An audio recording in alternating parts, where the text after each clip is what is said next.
안녕하세요. 사랑하는 성도님, 구원의 주님이 우리와 함께 하십니다. 우리와 함께 하시는 주님을 찬양합니다. 기도합시다. 은혜의 주님 감사합니다. 언제나 주님의 생명의 말씀이 저희들을 새롭게 하고 용기를 주시며 또한 저희들이 나아갈 거룩한 삶의 지표가 되어주시니 감사합니다. 오늘도 주님의 말씀을 기다리고 사모하며 주님의 음성에 귀를 기울입니다. 오늘도 주님의 말씀으로 저희들을 깨우쳐 주시고 새롭게 하여 주시고 또 주시는 말씀으로 저희들의 삶이 견고하게 말씀 위에 또 든든한 믿음으로 세워질 수 있도록 함께하여 주시옵소서. 오늘도 주님의 큰 사랑 안에서 살아가는 삶이 되게 하시고 온전히 주님께 기쁨이 되는 삶, 주님께 순종하며 주님의 은혜 안에 머무는 삶이 되게 하여 주시옵소서. 예수님 이름으로 기도합니다. 아멘. 네, 오늘 말씀은 사무엘하 15장 24절에서 37절까지입니다. 보라, 사독과 그와 함께한 모든 레위 사람도 하나님의 언약궤를 메어다가 하나님의 궤를 내려놓고 아비아달도 올라와서 모든 백성이 성에서 나오기를 기다리도다. 왕이 사독에게 이르되 보라, 하나님의 궤를 성읍으로 도로 메어가라. 만일 내가 여호와 앞에서 은혜를 입으면 도로 나를 인도하사 내게 그 궤와 그 계신들을 보이시리라. 그러나 그가 이와 같이 말씀하시기를 내가 너를 기뻐하지 아니한다 하시면 종이 여기사오니 선이 여기시는 대로 내게 행하시옵소서 하리라. 왕이 또 제사장 사독에게 이르되 내가 선견자가 아니냐? 너는 너희의 두 아들 곧 네 아들 아히마스와 아비아달의 아들 요나단을 데리고 평안히 성읍으로 돌아가라. 너희에게서 내게 알리는 소식이 올 때까지 내가 광야 나루터에서 기다리리라 하니라.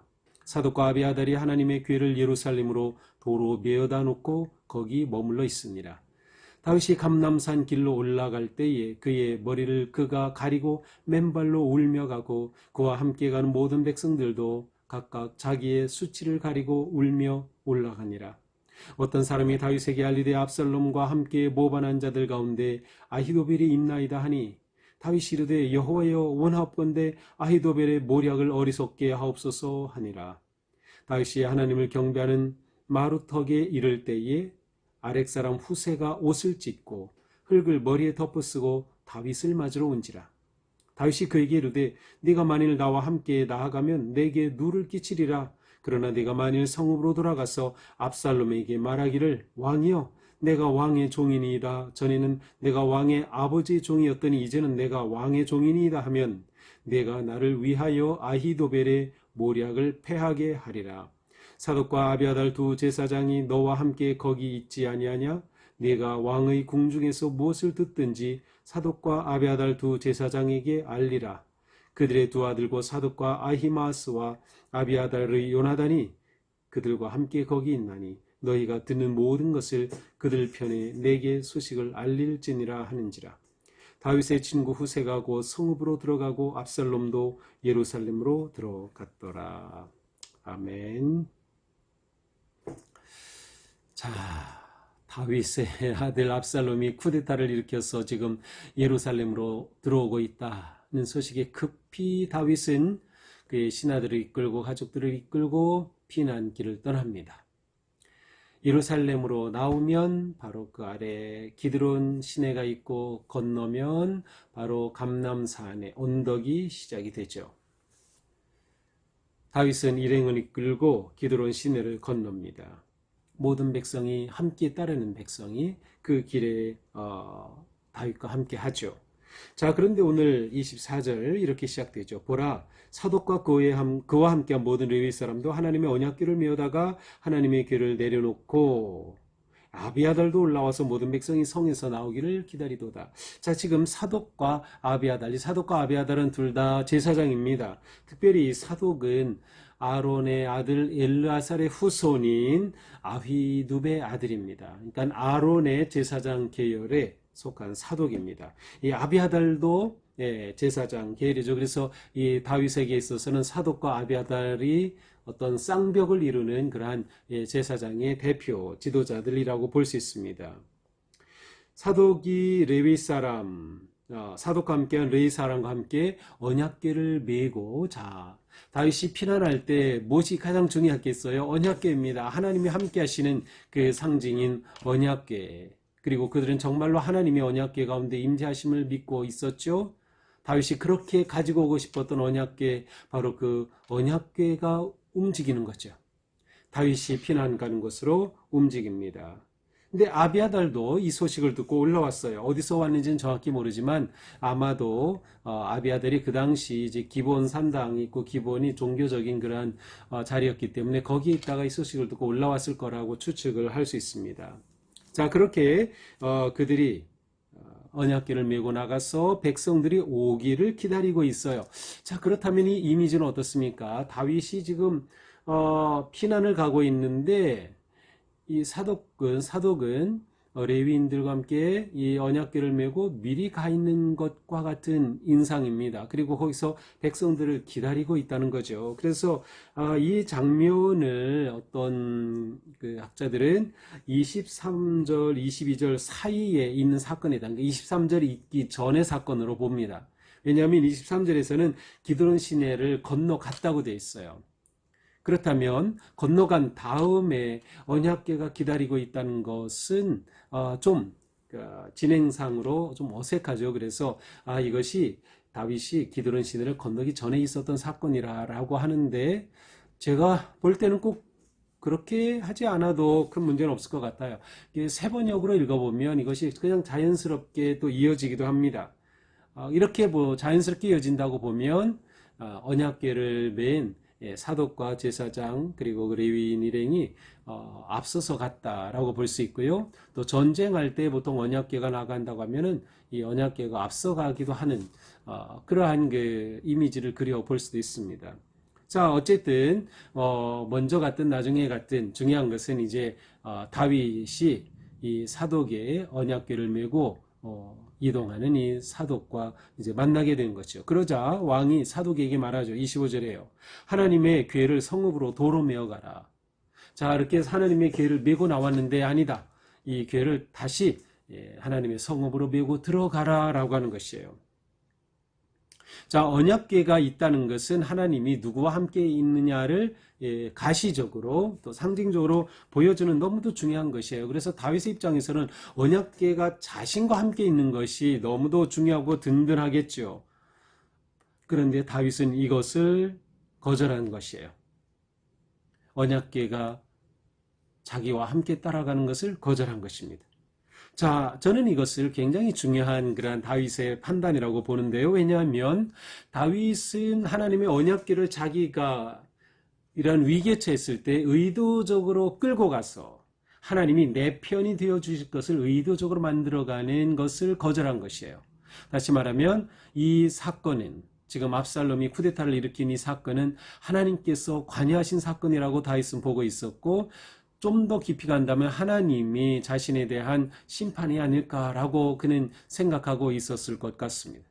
그렇다면 이것을 내가 언약궤를 끌고 간들 그것이 내 승리를 보장해 줄까? 아니다. 내가 하나님의 언약궤를 그렇게 마음대로 여기저기로 이동해서 하나님을 내 편으로 내가 끌어들일 수 있는 것은 아니다. 오히려 내가 하나님께 달려가야 하고 하나님께 매여 있는 것이다. 지금 이 모든 상황은 절대적으로 하나님께 달린 것이다 라고 하는 그의 믿음이 여기에 작용한 것이죠. 그래서 이렇게 말하죠. 내가 여호와 앞에서 은혜를 입으면 도로 나를 인도하사. 이건 무슨 뜻인가 하면 언약궤를 다시 예루살렘으로 가지고 가라. 하나님께서 나를 사랑하셔서 내게 은혜를 베푸신다면 내가 그 언약궤가 있는 예루살렘으로 다시 가서 나도 도로 가서 하나님께서 언약궤 앞에 서도록 인도하실 것이다. 자, 여기에는 같은 단어가 반복되고 있어요. 언약궤를 성읍으로 도로 메어 가라. 또 나중에 하나님이 내게 은혜를 베푸시면 내가 하나님께서 도로 나를 인도하실 것이다. 자, 여기에는 굉장히 중요한 의미가 있어요. 무엇인가 하면 언약궤를 원위치로 되돌려 놓죠. 되돌려 놓고 다윗은 하나님께서 나를 사랑하시고 은혜를 베푸시면 내 왕의 위치도 되돌려 놓을 것이다 라는 거예요. 그러니까 언약궤를 돌려보낸 것과 함께 이란 표현을 통해서 하나님이 자신을 회복시켜 주실 것에 대한 간절함이 그에게 또한 담겨 있는 것을 볼 수 있습니다. 자, 이렇게 해서 언약궤는 다시 예루살렘으로 돌아가게 됩니다. 이렇게 될 때 다윗은 사독 제사장에게 이렇게 말하죠. 네가 선견자가 아니냐. 선견자, 대제사장인데 그에게 선견자라고 말해요. 근데 여기서 선견자라고 말한 것은 왕에게 있어서 어떤 조언자, 상담자, 지리학가와 같은 그러한 위치에 있지 아니하냐라는 것이죠. 너는 너희의 두 아들 곧 네 아들 아히마아스와 아비아달의 아들 요나단을 데리고 평안히 가라. 그래서 사독의 아들인 아히마스 그리고 또 다른 제사장이 있다 그랬죠. 대제사장 아비아달의 아들인 요나단 각각 아들들을 데리고 자 언약궤를 가지고 돌아가라라고 하는 것입니다. 자 그렇게 해서 어떻게 하는 거예요? 평안히 성읍으로 가라. 여기서 평안이라는 것은 압살롬이 쿠데타를 일으켜 이제 예루살렘으로 들어올 텐데 그 압살롬과 관계를 평화롭게 만들어라. 그러니까 압살롬 편에 선 것처럼 그와 함께 하라. 그렇게 말합니다. 그러니까 사독이 이 말을 듣고 정말로 언약궤를 메고 다시 돌아가게 되죠. 그러면서 다윗이 부탁합니다. 내게 알리는 소식이 올 때까지 내가 나루터에서 기다리고 있겠다. 자, 다윗이 지금 예루살렘의 상황이 어떻게 되는지 중요하고 구체적인 소식이 올 때까지 내가 아주 멀리 가지 않고 여기서 나루터에서 기다리겠다. 예, 나루터로 번역을 했는데요. 예, 이 기드론 시내 자체가 그렇게 나루터라고 할 정도로 크게 물이 흐르는 것도 아니고 여기는 와디라서 아주 우기에 물이 비가 많이 내릴 때만 이제 물이 흐르는 곳이라고 했어요. 근데 바로 이제 이 기드론을 건넜기 때문에 나루터란 표현을 여기서 사용한 것 같은데 이 나루터라고 하는 이 단어는 또 다른 의미로 평지라고 하는 의미로 번역이 가능해요.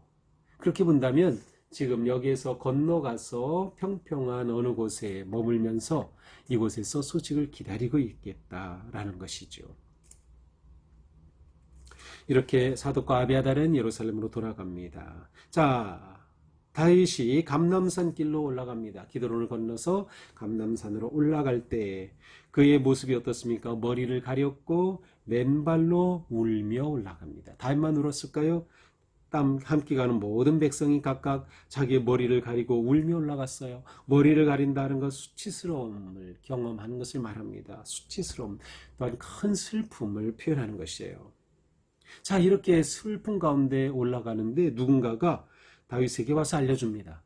압살롬의 그 모반한 그곳에 아히도벨도 같이 있습니다. 아히도벨이 누굽니까? 다윗에게서 최고의 모략가입니다.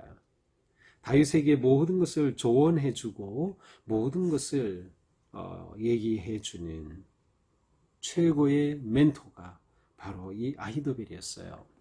그런데 우리가 앞에서 본 것처럼 아히도벨이 압살롬 편에 붙은 겁니다. 다윗이 볼 때는 끝입니다.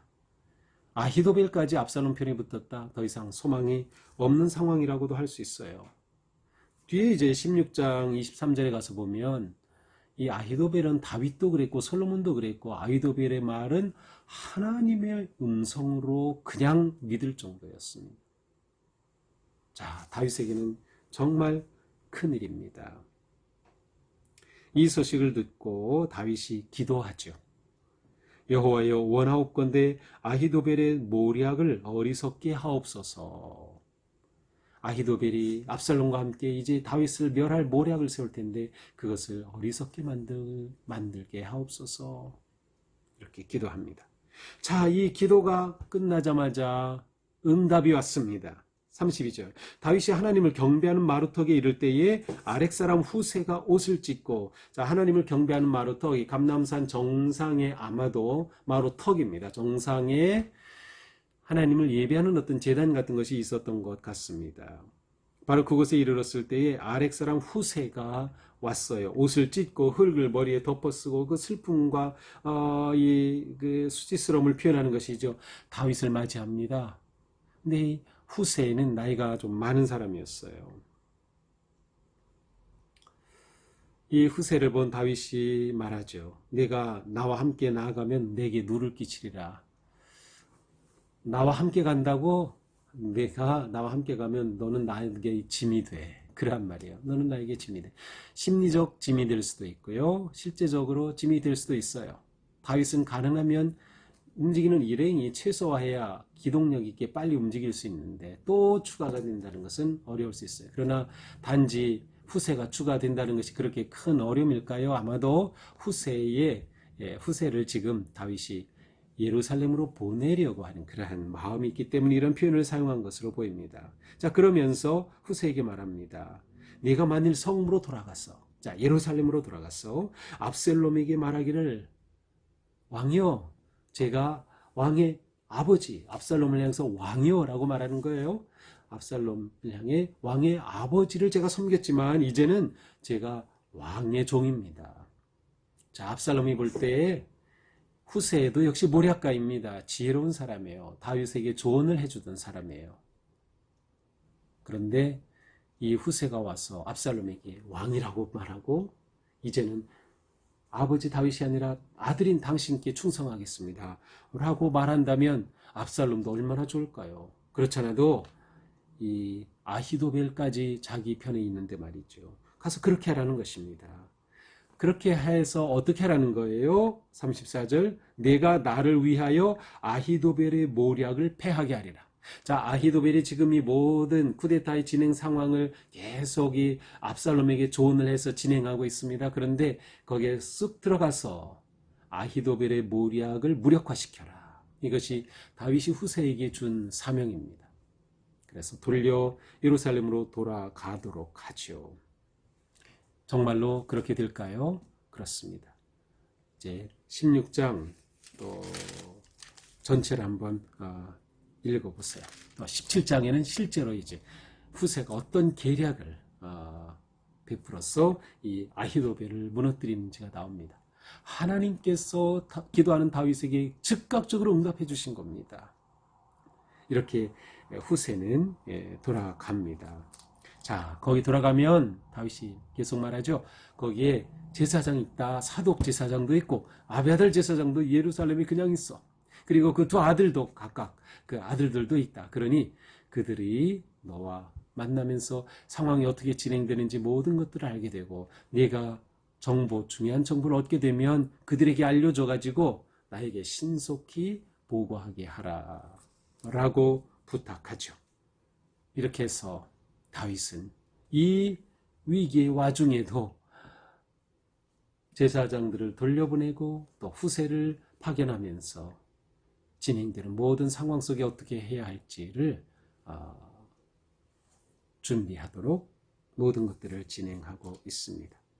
이렇게 해서 후세는 성읍으로 돌아갔습니다. 37절 그리고 압살롬도 예루살렘으로 들어갔어요. 정말 압살롬이 금방 들이닥쳤습니다. 자, 여기까지가 오늘의 말씀이죠.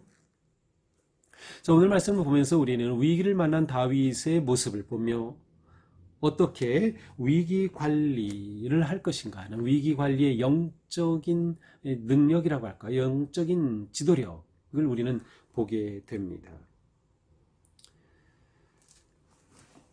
우리가 이 오늘 본문과 함께 볼 수 있는 아주 중요한 시편이 있습니다. 제가 저번에 시편 51편과 이제 다윗과 바세바 사이에 있었던 그리고 선지자가 와서 책망할 때 회개했던 것을 이제 연결해서 본 적이 있는데요. 자, 이번에는 시편 3편입니다. 제가 시편 3편을 읽어볼게요. 이렇게 제목이 되어 있어요. 다윗이 그의 아들 압살롬을 피할 때에 지은 시라고 되어 있습니다. 도대체 이때 무슨 시를 지었을까요? 제가 다 읽지는 않겠지만 이렇게 되어 있어요. 여호와여 나의 대적이 어찌 그리 많은지요. 일어나 나를 치는 자가 많으니이다. 많은 사람이 나를 대적하여 말하기를 그는 하나님께 구원을 받지 못한다 하나이다. 여호와여 주는 나의 방패시요 나의 영광이시요 나의 머리를 드시는 자니이다. 내가 나의 목소리로 주께 여호와께 부르짖으니 그의 성산에서 응답하시는도다.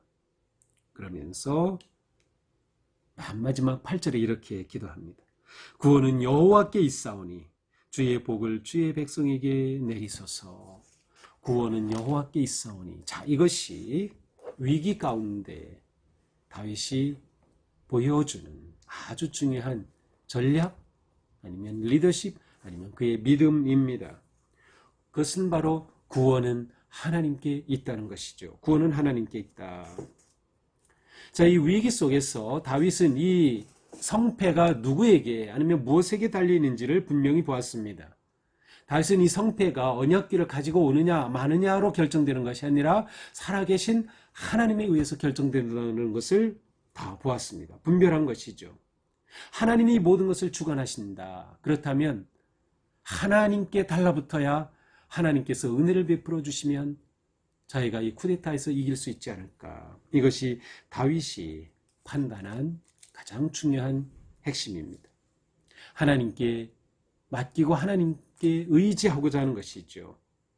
왜냐하면 이 순간의 구원은 하나님께 달린 것이기 때문입니다. 단지 언약궤를 끌고 가는 게 승리를 보장해 주지 못하는 것을 그는 알고 있었죠. 하나님께 그의 마음을 드리느냐 아니느냐가 더 중요하다는 것을 보았습니다. 우리의 삶의 위기가 고난이 어려움이 올 때 우리에게 중요한 것은 더욱더 하나님을 의지하는 겁니다.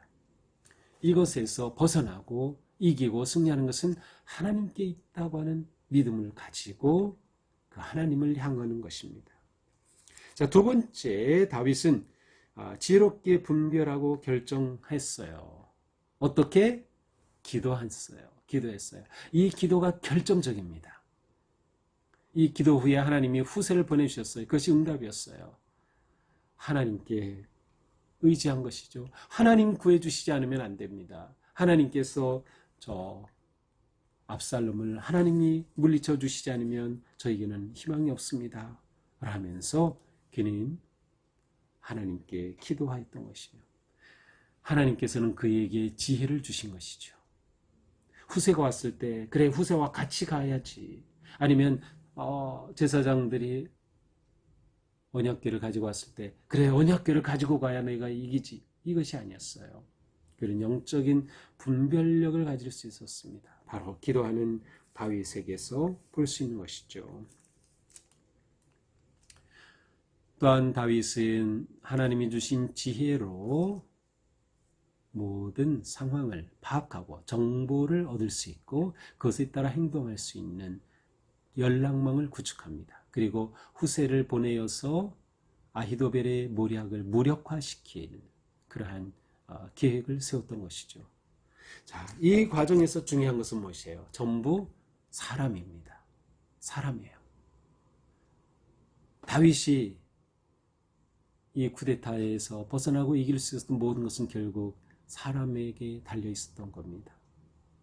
신뢰하고 의지하고 함께 할 수 있는 사람, 그것이 다윗에겐 너무나도 중요했고 바로 그러한 사람을 볼 수 있었고 그러한 사람을 신뢰하고 맡길 수 있는 그러한 지혜가 다윗에게는 있었습니다. 우리에게 바로 이것이 중요합니다. 위기와 어려울 때 우리에게는 언제나 하나님이 도움이신데 어떻게? 사람을 통하여 도움이 나타납니다. 이게 중요하죠. 그런데 어떤 사람이에요? 뜬금없는 사람이 아닙니다.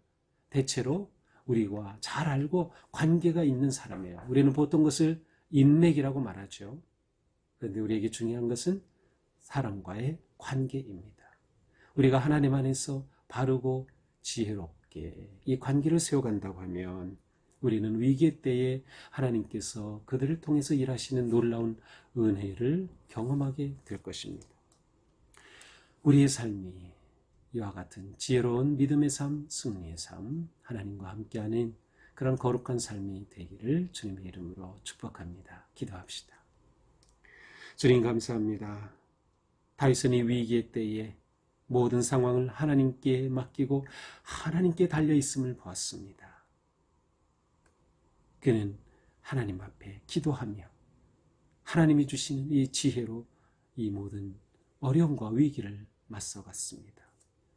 너무나도 연약하고 나약한 모습, 맨발로 울며 가는 모습이지만 그러나 그에게는 하나님을 끝까지 바라볼 수 있는 믿음이 있었고 하나님을 신뢰하는 그 믿음이 있었기에 하나님께서는 다윗을 통하여 이 모든 것을 또한 놀랍게 변화시켜 가시는 것을 우리는 보게 됩니다. 주님, 오늘 살아가는 우리에게 또 앞으로 살아갈 우리에게 이러한 위기를 관리할 수 있는 영적인 지혜와 믿음을 주시옵소서. 더욱 주님을 의지하고 신뢰하며 담대하게 믿음으로 나아갈 수 있도록 우리를 잡아주시옵소서. 예수님 이름으로 기도합니다. 아멘. 네, 오늘도 우리의 삶이 주님 은혜 안에서 어떠한 위기와 어려움 속에서도 끝까지 하나님을 신뢰하며 하나님께서 건져주시고 함께 해주시고 또 우리가 서로 신뢰하고 사랑하는 그러한 선하고 아름다운 인간관계를 통해서 하나님께서 응답하시고 역사해 주시는 그런 복된 하루가 되기를 축복합니다. 사랑합니다.